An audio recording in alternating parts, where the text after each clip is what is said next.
Sober? Isolated? Yeah, me too. My name is Ange Buxton and I have 10 months sober. I'm here to talk to you about how you're staying sober and sane during these trying times. This is Sober During Crisis. What's going on, everybody? How you doing? Sober during. Tell me how you're doing. Oh, God, I'm losing it, guys. I'm losing it. I'm isolated and I'm, lonely, but I'm sober. I don't know about y'all, but I'm not drinking to get through this, and it is tough. Oh, boy. Basically, this podcast is for anybody trying to give up a problem behavior or keep off of a problem behavior at a time like this. And y'all, it is so hard. This could be like a perfect time for me to be drinking all day, every day. I don't have to go to work. I'm still getting paid. It's crazy. This is exactly the kind of scenario that I used to create for myself when I was drinking, which is nuts. I'm really grateful I'm not drinking right now. I actually have money. If I want to buy something, I can. I'm not rich, but I pay my bills now, and that's pretty dope. Trying to stay grateful every day for reasons to still be sober is definitely helping me keep sober. If for some reason you haven't checked out our first 2 episodes yet, you absolutely should. There's a ton of little neat tips and tricks in there. Today's episode, we talk to, wait for it, another sober comedian. It's Zayitt Murphy, a Connecticut-based comedian, and we're going to talk about some kind of random stuff like cross-stitching. Who would have thought? Not me. Coronavirus, the musical. Oh, God. It happens, y'all. We also go into one of my favorite topics, DBT.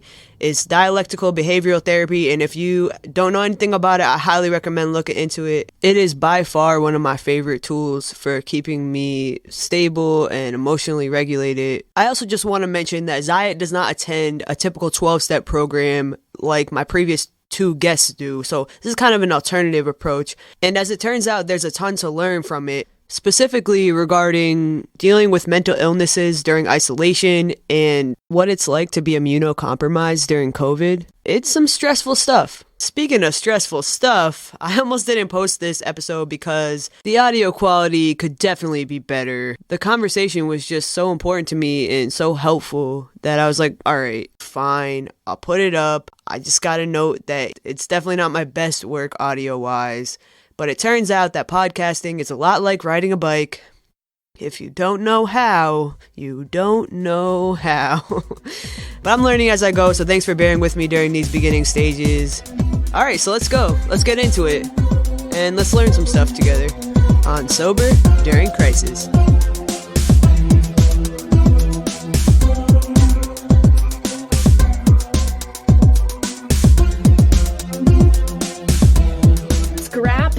Everything for the last minute and a half. We have to reestablish that I'm losing my podcast virginity.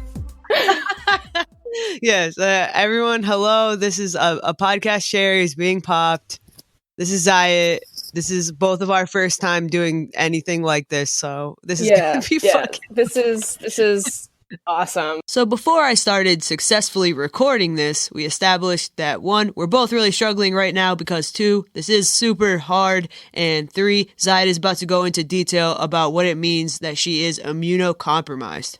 So I have asthma. If I were to contract it, I'd be really fucked up. I'm also taking this medication for my eczema. It's called Dupixent, and it's a really high-tech and focused immunosuppressant, I think, but it's still an immunosuppressant. I'm just really screwed with this whole situation. Do you live with anyone? Yeah, I live with my parents right now. My dad also has asthma, so and my dad's he's not super old, but my parents are in their 50s.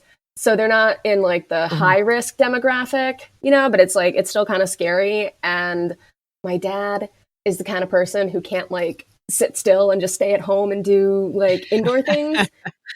He's I'm going to go to the grocery store, or I'm going to go out and take things at Goodwill. And it's Dad, could you not die?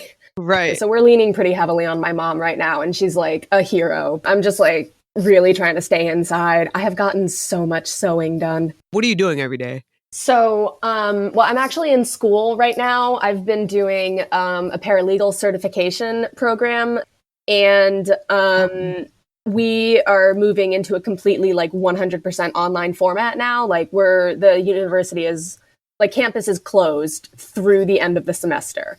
So last week was spring break, quote unquote.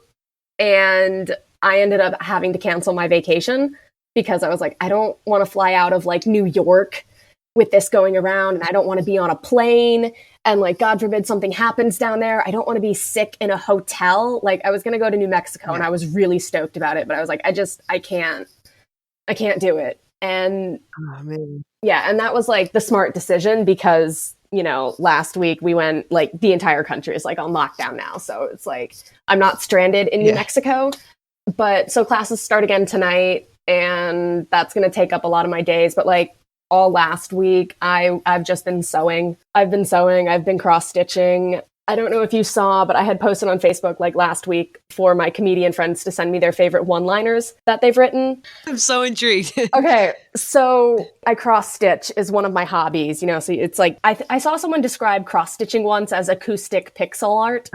I've been working on this like really big, complicated project because one of my supervisors is getting married this year, hopefully, if like all this dies down by August. So his wedding present is going to be this really big, complicated project, but like I can't look at it right now because it's just like it's so complicated and it's such a long process that I was like, I need to do like quicker projects that have like less going on in them. So I put out a call on Facebook where I was like, hey, comedian friends, tell me your favorite one-liner that you've written and I will embroider it. This is such a dope idea.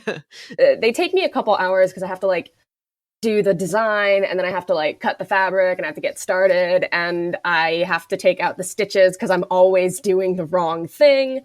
That was what I did a lot last week. Such a great project because not only is it a way to connect with people that would normally be in your, I wouldn't say every day, but probably weekly social circle, you're also doing something that I would imagine is very mindful. Yeah, I probably have like some type of undiagnosed ADD. I hyperfixate on something, so I will just sit in my room and cross stitch for like hours. It's kind of a peaceful way to pass time in these terrifying weeks.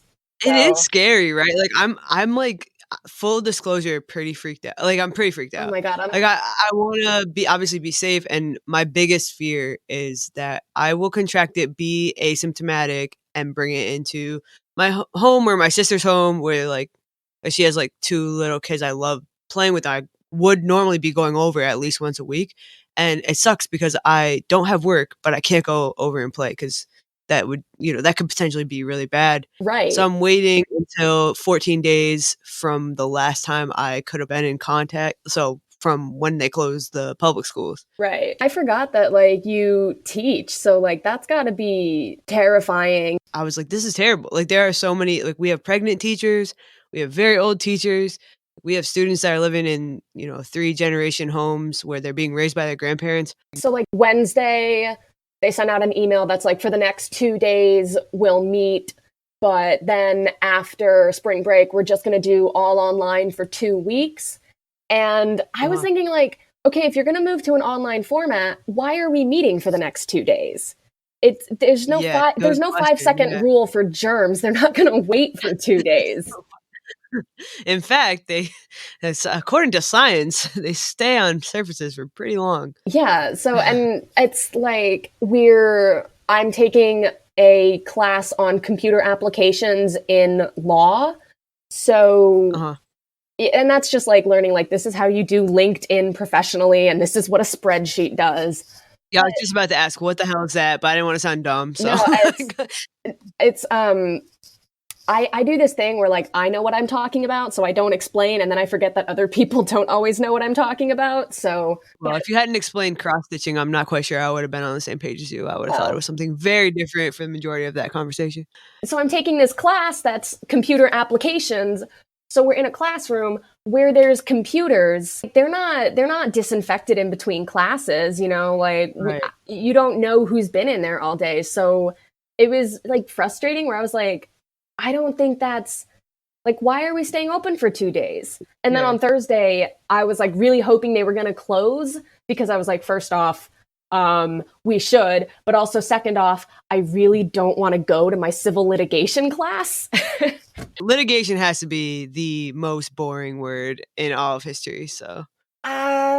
Disagree. All right, hit me with it. Most boring word in history, I think, is like algebra 2 or something like. Well, you teach language arts. You know that math isn't our best friend. I majored in literature and I'm bisexual, so like I can't do numbers.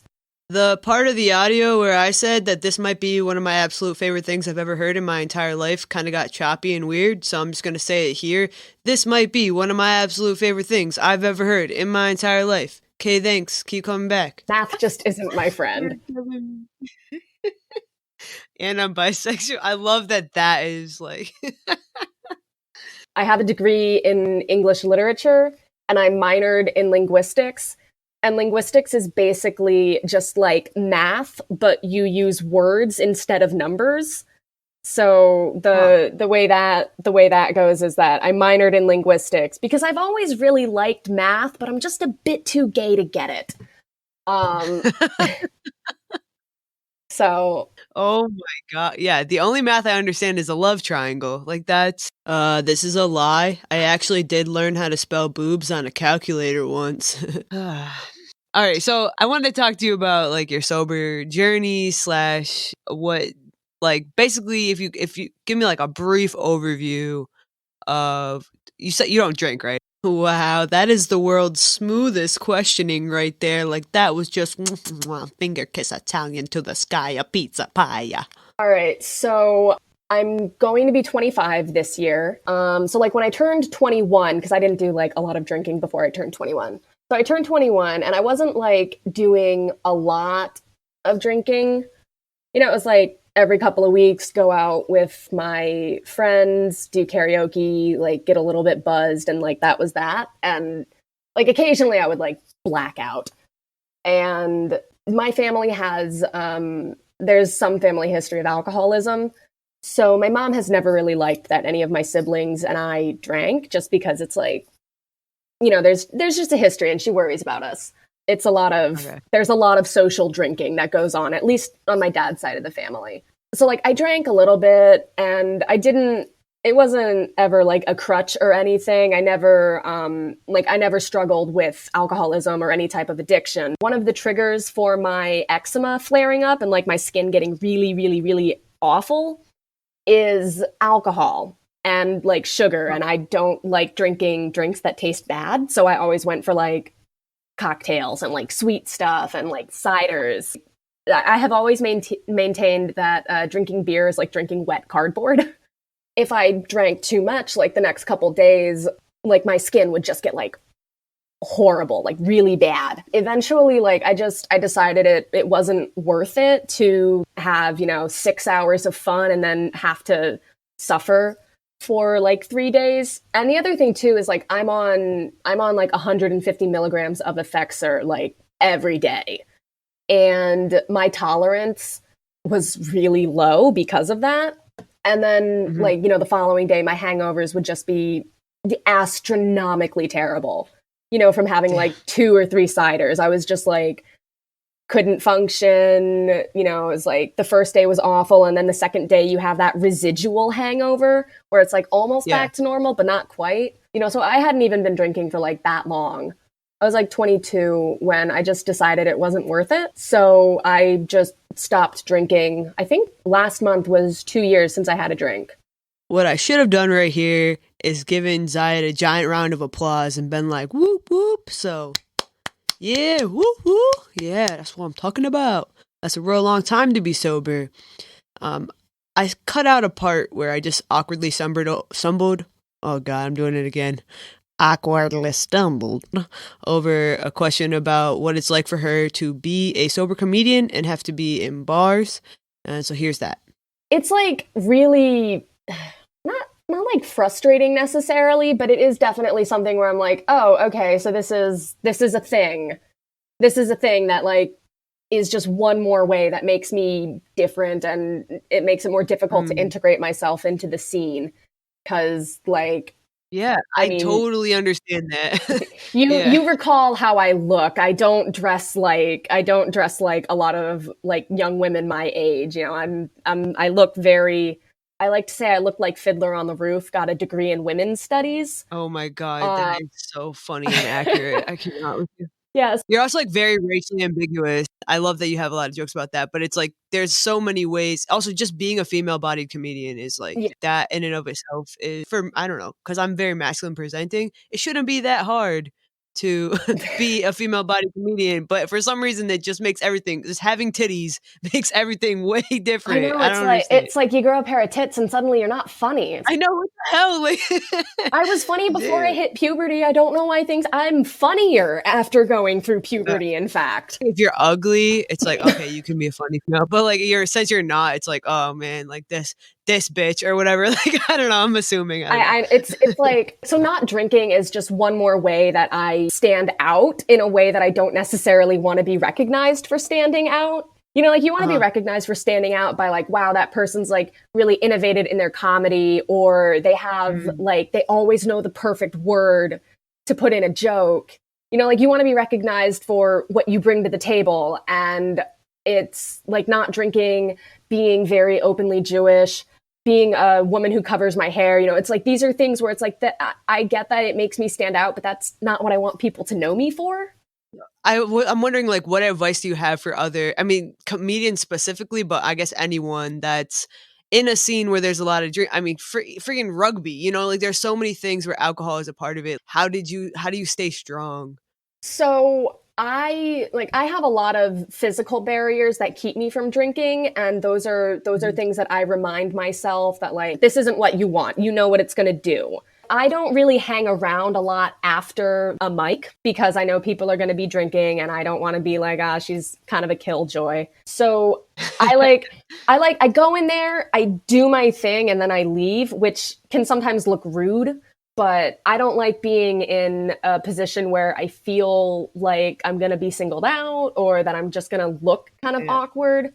So I really limit my I time. totally get Yeah, so I really limit my it. time in those situations, which is sometimes not the best advice because if that's what everyone's going to be doing, limiting yourself from that kind of like experience can kind of isolate you.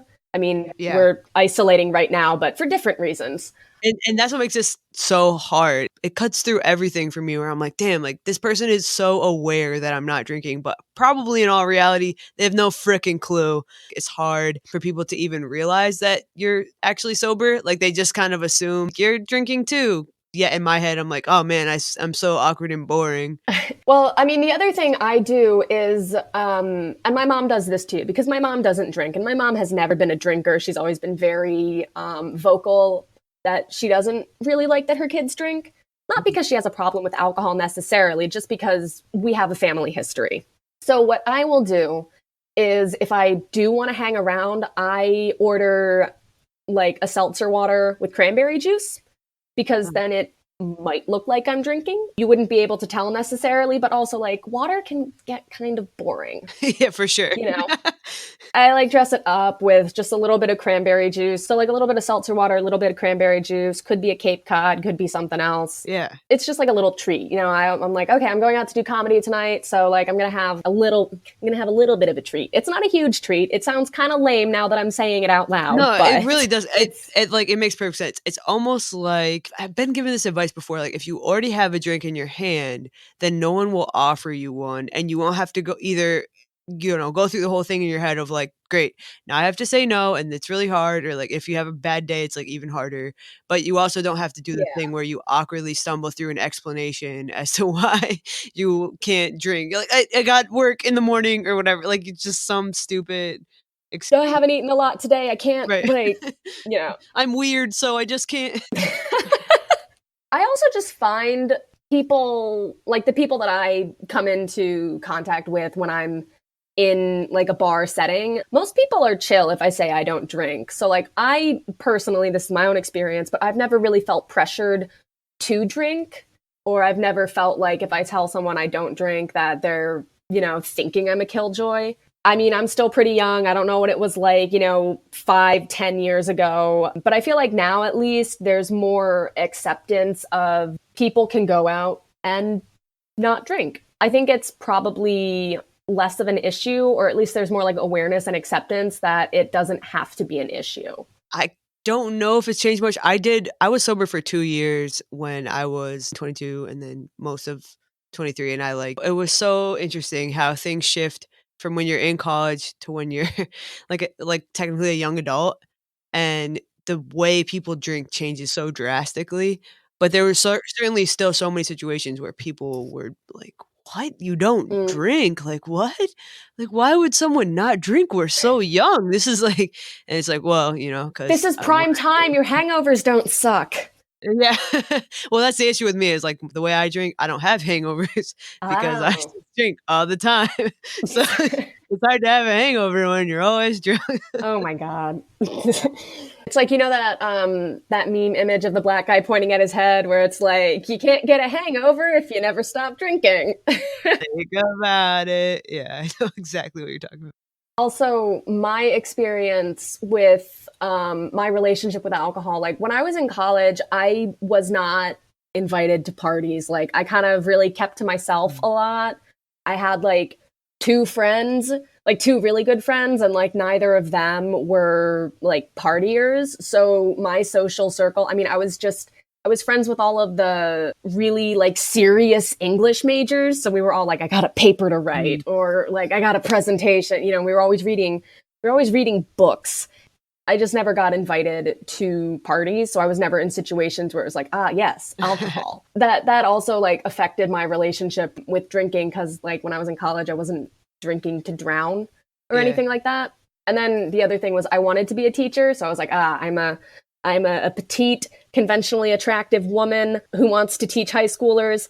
I cannot have anything in my past that could be construed as like bad. You know how many teachers were just constantly drunk outside of work? Like all of them. No, I understand that now. But when I was in college, I was like, I can't have anything in my past that might be like bad for the kids. So I just like never pursued anything. That's so respectable. But it's also, I know that even if like being invited to parties or not, like the temptation to drink is there, especially being an English major.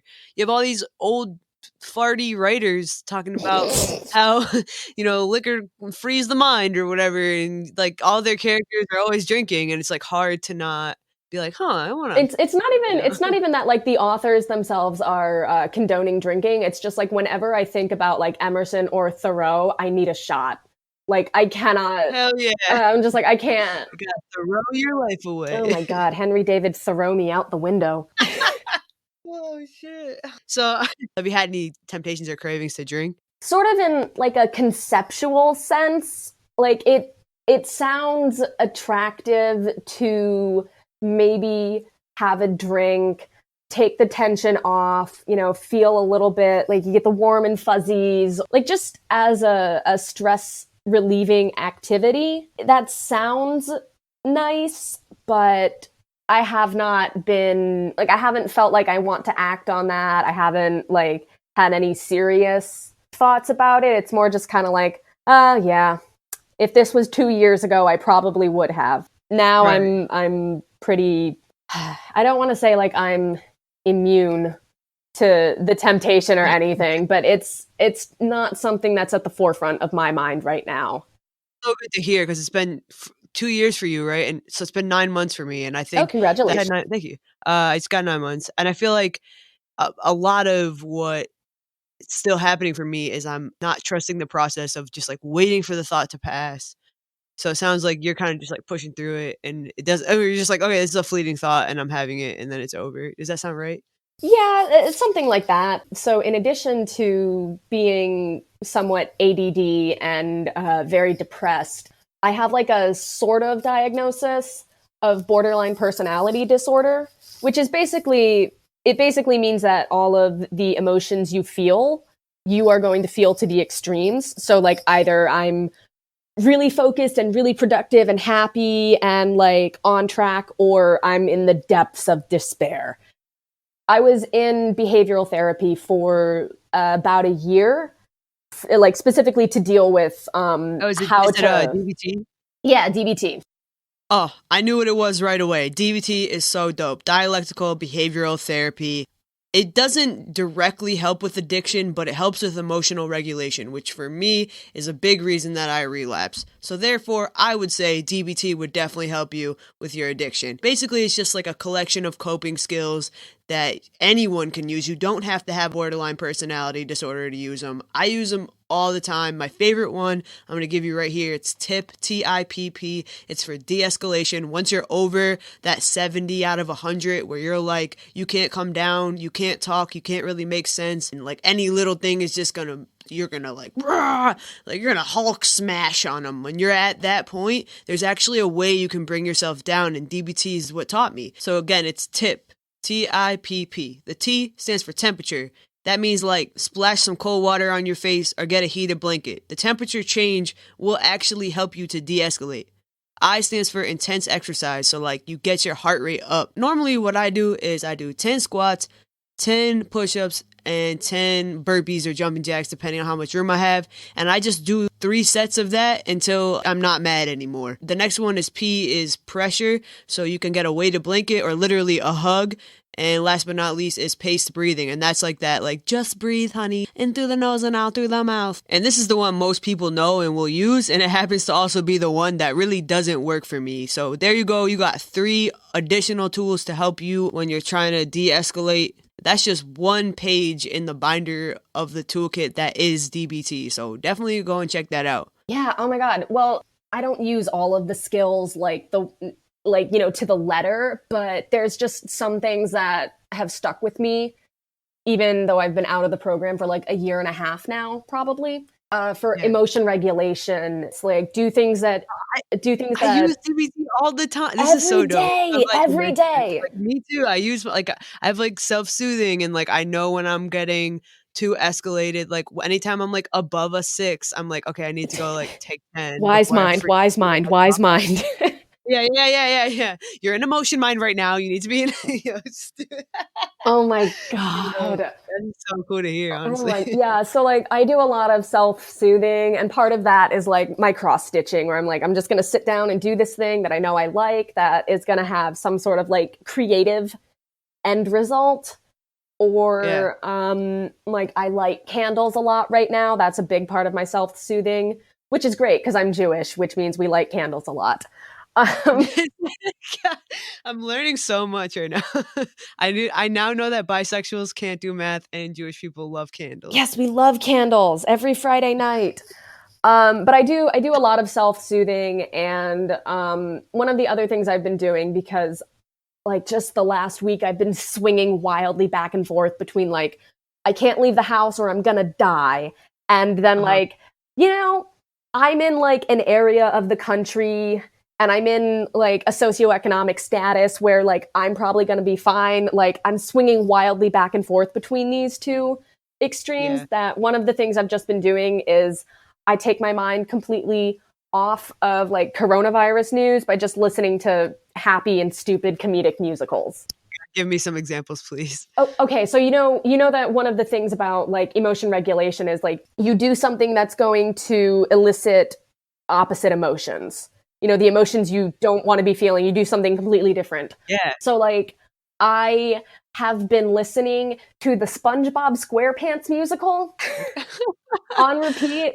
I've been listening to Something Rotten, which is it's a musical about Shakespeare. And I've been listening to Come From Away, which is like, if you want to boil it down to its essentials, it's the 9/11 musical. What? Never forget, bruh. You would think that this doesn't elicit like the opposite emotions because it's a musical about like a terrorist attack, and it's like really sad and intense. But it's also a story about people like coming together in a time of crisis and like rising to the occasion. And it's got like a lot of like happy and comedic moments in it too, because it's just, people being people. This is so great, because what DBT was for me was like tools in my toolkit that I can pull from when I feel like I'm about to freak out.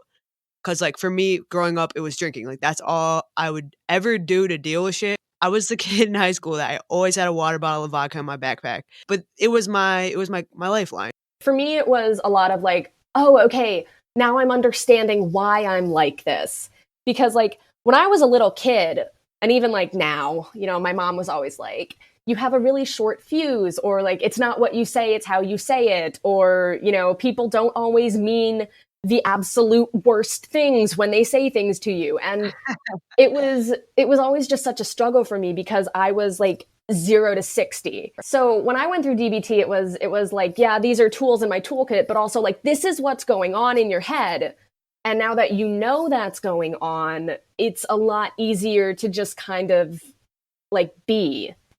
Wow, yeah, that's such a good way of explaining it. I'm wondering from what you said about like not focusing on problem behaviors, do you have any advice for me as I go forward? I'm wondering how to not focus on drinking or using drugs as a problem behavior and be more solution oriented. I don't know how to phrase this as a question yet. One of the things that also just helps me with like managing my depression is I just want to do something that's like creative and productive. So like one of the things that's also been keeping me sane this last week is I learned how to make fabric face masks because It's so dope. because my doctor is immunocompromised and like medical supplies are just so hard to come by. I made her a face mask. I made a friend a face mask, and now I'm just making face masks to to donate. I've been very like creation focused to not only like to take up time in the day because when you can't go out, like the hours just drag on, but also to feel like I'm doing something, you know, like I'm doing something that's important. Or, I mean, even if it's not something that's going to be productive for another person, like just doing something that you can like sit down and focus on and like have a product at the end of it. It could be like a story, it could be tightening up a set, it could be like, building boxes out of matchsticks. I don't know, like Maybe making a podcast or randomly. that, Yeah. like any white person in crisis. Listen. No, I'm so called out right now. Put me on blast. No, I was a white person in crisis, which is why I got into stand-up comedy. So like I'm 100% there with you. But like I just Oh god. It's so funny because it's so freaking true. Hello police, I'd like to report a murder. No, like so I just really try to focus on like, can I do something that's going to give me a product at the end of it? I actually posted a TikTok yesterday where I was brainstorming what Coronavirus the musical is going to be like. Oscar. You know, sometimes you can't like just completely zone out. You can't forget that like this pandemic is going around the world, or you can't forget that you want to drink. Like, so sometimes you can just laugh at it. It's like some really dope advice. One of my questions I had that like I did preps. Well, who gives a shit? But like one of them was like, what advice, if any, would you have for someone like struggling within the COVID isolation right now? But like also, I've heard, and I don't know if this is true, but this is a video I watched. Like, you know, the opposite of addiction is it's what is it? Oh shit. See, I should have researched this. It's like the opposite of addiction is like community. It's the opposite of addiction is connection. And I highly recommend looking it up on Google. Just search that. There's like this really cool YouTube video where like there's a rat in a cage and he's just like doing mad cocaine, bro. But I don't know. The concept of it makes a lot of sense to me. And it also makes a lot of sense as to why right now is so freaking hard. I find myself like over isolating a lot the last couple days because part of me is like, it's just the depression where I'm just like, okay, I want to be alone. I want to be in my bed. I don't want to talk to anyone because I can't be a person right now. And that's dangerous because that's when that's like what the depression feeds off of. And then the other part of me is like, I feel like I should limit all of my interactions with my parents just because they're the only people I have in the house right now that I can see, and I don't want to like, you know, get sick of them. You know, I'm like trying to ration out my social interaction with them. Right. And I get that totally. Mom, if you end up listening to this, I really do love you. Dad, you're okay. No, I'm just kidding. I love you too, Dad. I'll put that shit in the trailer real quick. But it is really like difficult because I'm also a very, like, I'm a social creature. I really love talking to people. Like my job right now, or I mean, before my job got shut down, I work at Starbucks, which is a very community oriented kind of environment, you know, between your coworkers and then your regulars. Like my store especially is like in the middle of like a very small suburban town that has a great downtown. So there's like always, like there's just so many people who come through. Like we really are a community. And it's just really hard not having that in my life right now. Even if I was like really depressed, I would still go to work and I would get contact. I would get like interactions with people. This is a really long and rambly way of saying it's okay to feel isolated. You know, you have a name for it. It's like, hey, isolation, how are you doing? It's like you can hang around for like a minute and then I'm going to get back to writing my thing, or I'm going to get back to cooking, or like you can hang around, but I'm doing this thing. You know, kind of like how you let your baby cousins hang around and you let them pretend that they're also playing Mario Kart, but they're not. Yo, you know, I cannot stop thinking about what songs are in Coronavirus the Musical. I'm not going to lie to you. So I spent an embarrassing amount of time trying to come up with titles that might be in Coronavirus the Musical. And really all I decided is that I would like the musical to be a cross between Frozen and Rent, because that's what they should have done. They should have frozen the gosh darn Rent. Jeez, Crow. Definitely the best song that I came up with was Smokin' in the Boys Zoom. All right, right back at it. So what advice do you have for people struggling right now? The moment's going to pass. So like, even if you're feeling isolated and you feel the urge to like drink or do whatever your problem behavior is, that's not forever. Like, it's been really cool to see how many people have like sprung on like virtual open mics and done writers workshops, and like this podcast, like just having contact with someone who's not the person you're quarantined with. I really like the idea of, you know, you feel the loneliness, you name it, and that you're like, hello, loneliness. And then, you know, and then understanding that whatever your problem behavior is, if you do it now, if you do it today, you're going to have to deal with that tomorrow and the next day and the next day, or you can let it pass and understand that the isolation isn't forever. That's some really dope advice. And I really appreciate you being on the podcast. This is like, thank you for taking my podcast virginity. I knew I had to lose it at some point. I appreciate it. Is there anything you want me to hype or promo at the end when I like do the little credits? I am on Instagram at Zayitt Murphy. It's mostly just my sewing projects right now. I didn't mean to turn this into a sewing podcast, but... And I will die on this hill. This will never be a sewing podcast. Okay. Just this episode. No. Okay, I have to go back and I have to cut out everything about sewing. All right, thank you so much for being on Sober During Crisis. Thank you for having me. Stay healthy, stay sane, stay safe.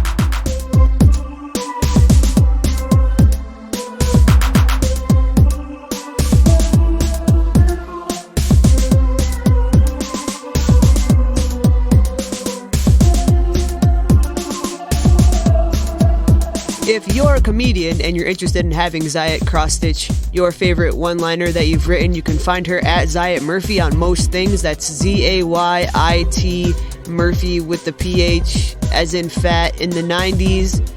And that's it. Thanks so much for joining us. This was our third episode of Sober During Crisis. We're really glad that you found us. Please continue to hype and get the word out so that more addicts and alcoholics who are struggling right now can get the message that they need. It really helps us if you leave a 5-star review on Apple Podcasts. That's kind of the best way to get visibility in the world of podcasts, you know, so the people who really need it can find it easier. I'm going to leave you with a couple of bits of a conversation I had to cut about Vine and TikTok that absolutely cracked me up. My name is Ange Buxton. Just don't pick up today, no matter what. Thanks for being here. Pour one out for the boys and then do it again in 6 seconds. But... Look at all these chickens. I don't know. Stop, I could have dropped my croissant.